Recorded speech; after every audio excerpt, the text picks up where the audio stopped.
Hello guys, welcome you all.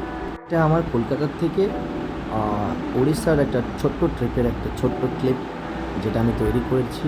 আশা করি video editing তো খুব ভালো পারি না, তাও একটা কোনোরকম চেষ্টা করেছি। আর অনেকক্ষণ বাইক রাইড করার পরে আমি কোলাঘাট এসে পৌঁছলাম। এখানে আমরা রেস্ট নিয়ে নিচ্ছি একটু অ্যান্ড প্ল্যান করে নিচ্ছি কীভাবে যাব। অনেকক্ষণ গাড়ি চালানোর পর আমরা ঝাড়গ্রাম ঢোকার ঠিক 26 কিলোমিটার আগে আমরা এখানে একটু ওয়েট করলাম, রেস্ট নিলাম, চা খেলাম।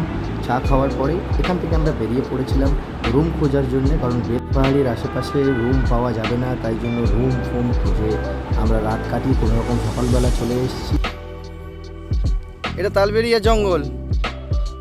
জঙ্গল, জঙ্গল থেকে হয়ে আমরা তালবেড়িয়া লেকে যাচ্ছি। তালবেড়িয়া লেক ঘোরার পরেই আমরা সোজা চলে যাব শিমলিপাল। সময় কাটানোর পর আমরা আস্তে আস্তে এগিয়ে চলেছি শিমলিপালের জঙ্গলের দিকে, যেটা হচ্ছে উড়িষ্যাতে পড়ছে।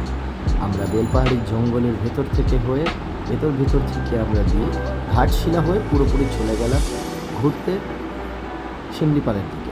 শিমলিপাল হয়ে আমরা আস্তে আস্তে আরও অনেক জায়গায় যাব, যেটা আস্তে আস্তে আমি আরও অনেক ক্লিপস ইউজ করেছি, যেটা দেখতে থাকুন। শিমলিপাল তো যাচ্ছিলাম না, শিমলিপাল যাওয়ার সময় এখানে একটা রিভার দেখতে পেলাম, যেটা পুরো শুকিয়ে গেছে, জল নেই, কারণ গরমকাল। অ্যান্ড এই গরমকালে এখানে জলের সম্ভাবনা খুবই কম থাকে। কিন্তু আমরা শিমলিপালের জঙ্গলে যখন একটা গ্রামের দিয়ে ঢুকলাম, সেই গ্রামের ভেতরে দেখতে পেলাম এই একটা ছোট্ট কেভ, যেখানে এটা পুরোপুরি ওয়াটারফল। গরমকালে তো আর জলের সম্ভাবনা থাকে না, তাও অনেকটাই জল দেখতে পেলাম, যেখানে গ্রামের লোকাল কিছু বাচ্চারা ছিল যারা আমাদের খুবই হেল্প করেছে। এটা আমরা প্রায় 2 কিলোমিটার 3 কিলোমিটার ট্রেকিং করার পরে ওখানে যেতে পেরেছি। এই বাচ্চাগুলো আমাদের মারাত্মকভাবে হেল্প করেছে, যারা আমাদের বললো ওপরে জল দেখতে পাওয়া যাবে, দাদা তোমরা চলো। তো আমাকে সাথে নিয়ে, আমার বন্ধু ছিল সাথে, নিয়ে চলে গেলাম। তারপরে ওদের সাথে পুরোপুরি ওই জঙ্গলে আমরা ট্রেকিং করে কাটানোর পরে বিকেলবেলাটা চলে এসেছি। একটা পাশাপাশি একটা ড্যাম ছিল, সেই ড্যামের কাছে ওরা বললো ঘুরতে নিয়ে যাবে। লোকালে আমরা তো কিছু চিনি না, তো ওরা আমাদেরকে খুব ভালোভাবেই ঘোরালো। লোকাল ড্যাম থেকে আমরা এই সিনারিওগুলো নিলাম। এখানে কিছু কিছু খুব পাখির আওয়াজ পাচ্ছিলাম, খুব সুন্দর, মিউট করা হয়ে গেছে সেগুলো।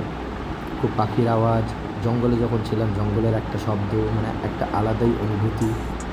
আর এই সেই ভিউ। আর এটা আমার সেই রয়্যাল এনফিল্ড 350 হান্টার, যেটা নিয়ে আমি পুরো এই ট্রিপটা কমপ্লিট করলাম। এটা আর একটা লেক, যেই লেকে আমি সময় কাটিয়েছিলাম। এখানে কিছু সময় কাটানোর পরে আমরা চলে গেছিলাম সোজা পুরীর দিকে, কারণ আমরা এই গরম আর সহ্য করতে পারছি না, তো বিচে একটু স্নান করার ইচ্ছা হলো, তাই আমরা পুরীর দিকে এগিয়ে চলেছি। অ্যান্ড পুরীর দিকে যেতে যেতে রাস্তাতে সুন্দর একটা রামধনু দেখতে পাওয়া যায়, যেটা আমি ছোটোবেলা খুবই কম দেখেছি বলতে গেলে। আর এটা ছোটোবেলায় দেখেছি, এখন তো খুব রেয়ার দেখতে পাওয়া যায়। এই আমাদের নেচার বা এনভায়রনমেন্ট তো খুবই ভালো, তাই এটা দেখতে খুব কম পাওয়া যায়।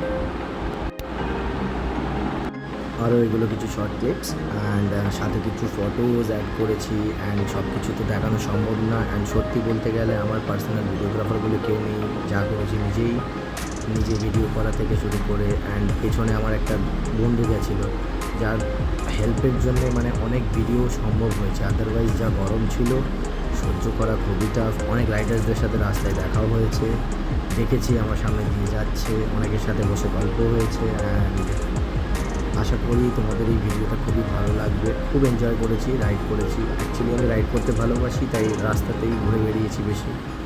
অ্যান্ড রুমে স্টে করা, খাওয়া দাওয়া অ্যান্ড এইসব খুবই কম সম্ভব হয়েছে আমার দ্বারা দেখানো, কারণ সব কিছু আমার দ্বারা সম্ভব না। সারাদিন গাড়ি চালানোর পর, এত কিছু করার পরে, ট্রেকিং করার পরে আর এনার্জি ছিল না যে কিছু তোমাদেরকে দেখায়।